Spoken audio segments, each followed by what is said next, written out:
Hello students, आज हम देख रहे हैं क्लास 5 के चैप्टर 2 की एक्सरसाइज 2.4 सॉरी, जिसमें कुछ वर्ड प्रॉब्लम्स दिए हुए हैं। मैं यहाँ पे क्वेश्चन दिखा देती हूँ आपको टेक्स्ट बुक में। पहला क्वेश्चन कुछ इस तरह से है, a class of 16 students went on a trip to Jaipur. मतलब कि 16 स्टूडेंट्स जो है वो जयपुर की ट्रिप में गए हैं। The school spent 12,984 rupees on the trip in all. School ने कुछ इतने रुपीज का खर्चा किया है, ठीक है। How much did each student contribute if the school contributed 5,784। अब स्टूडेंट्स गए हैं, उसमें से कुछ खर्चा स्टूडेंट्स ने किया है और कुछ खर्चा जो है वो स्कूल ने किया है।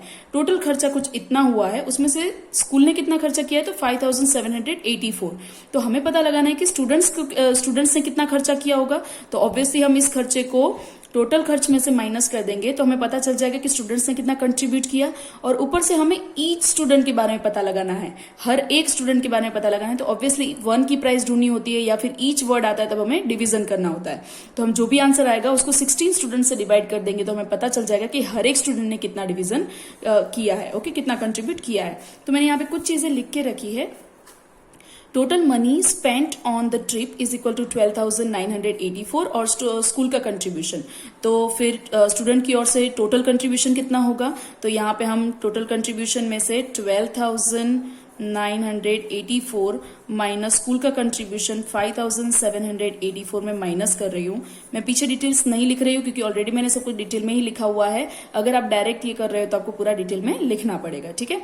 मैं यहाँ पे सब्ट्रैक्शन कर देती हूँ। सॉरी, मेरे पास जगह नहीं है प्रॉपर, आप प्रॉपरली जगह रख के करिएगा। ओके, सो इतने रुपीस कुछ जो है वो स्टूडेंट्स ने कंट्रीब्यूट किए हैं, पर हमें पता लगाना है कि ईच स्टूडेंट ने कितना कंट्रीब्यूट किया।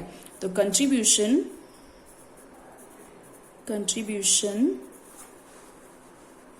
ऑफ ईच स्टूडेंट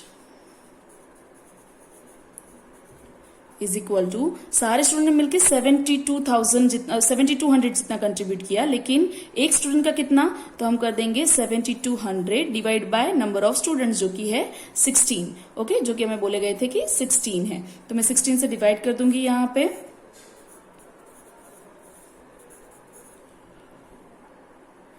तो यहाँ पे 16 4 64 ले लेंगे। डिवीजन आपको अच्छे से आता है तो मैं यहाँ पे एक्सप्लेन नहीं कर रही हूँ, डायरेक्ट कर रही हूँ। और मैं यहाँ पे बोरो भी नहीं ले रही हूँ, डायरेक्ट सब्ट्रैक्शन कर रही हूँ।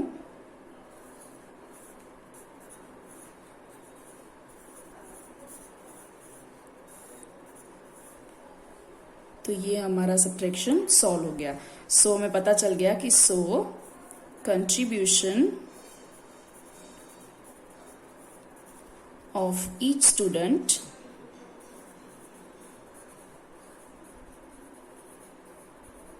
Is equal to ₹450।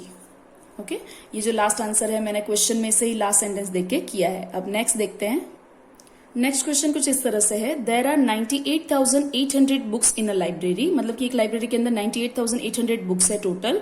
How many shelves are there in the library if 400 books can be kept on 4 shelves. तो पहले तो उन्होंने बोला है कि 400 बुक 4 शेल्फ्स में रखी जाती है, तो हमें पता लगाना है कि 1 शेल्फ में कितनी बुक रखी जाएगी, ठीक है।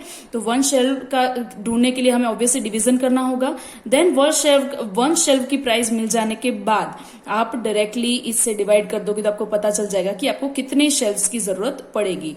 एक और चीज, आप इसको दूसरे मेथड से भी सॉल्व कर सकते हो, लेकिन मैं यहाँ पे दोनों ही स्टेप डिवीजन के करके सॉल्व कर रही हूँ। मैं 2 स्टेप में सॉल्व कर रही हूँ, ठीक है। आप चाहो तो दूसरी मेथड भी यूज कर सकते हो। तो मैं यहाँ पे सबसे पहले 404 को डिवाइड करूंगी, जिससे मुझे 1 शेल्फ के अंदर रहने वाली बुक्स का पता चल जाएगा, number of books in 1 shelf का पता चलेगा, एंड देन आफ्टर जो आंसर आएगा उसको मैं टोटल बुक्स से डिवाइड कर दूंगी, ओके। तो देखते हैं, there are 400 books can be kept on 4 shelves. So number of books in 1 shelf is equal to obviously 4000 divide by 4, जिसका आंसर आपको पता है कि 100 आता है। आप चाहो तो पीछे भी रफ काम में भी काम कर सकते हो, ठीक है। मैंने यहाँ पे डायरेक्टली आंसर लिख दिया 100 books. So number of shelves in the library is equal to total books divide by number of books in 1 shell. Okay तो यहाँ पे मैं 1 शेल्फ की से डिवाइड कर दूंगी, सो यहाँ पे पता चल जाएगा टोटल बुक्स हमारी कुछ इस तरह, टोटल बुक्स हमारी कितनी है 98,800 और डिवाइड बाय 1 शेल्फ की बुक कितनी है 100। सो इसका डिवीजन कर, अगर आप चाहो तो वर्टिकली भी इसका डिवीजन कर सकते हो, मैं डायरेक्ट ही आंसर लिख रही हूं, तो यहाँ पे आंसर आ जाएगा 98 शेल्फ्स। ओके इस तरह से हमारा सम सॉल्व हो जाएगा। अब आगे देखते हैं।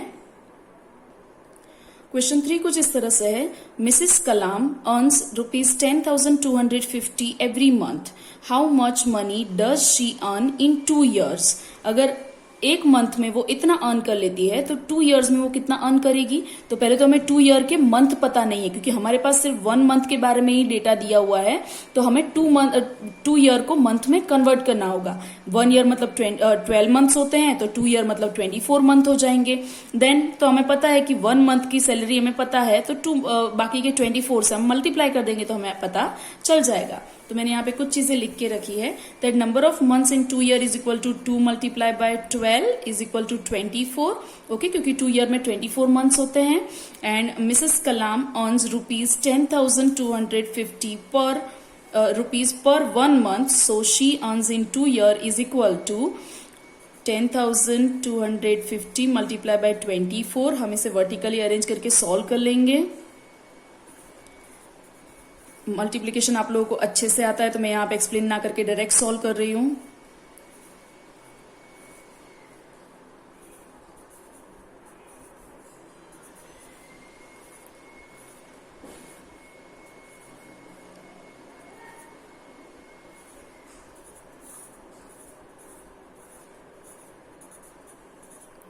ओके तो मुझे यहाँ पे पता चल जाएगा कि she can earn this much rupees in 2 years।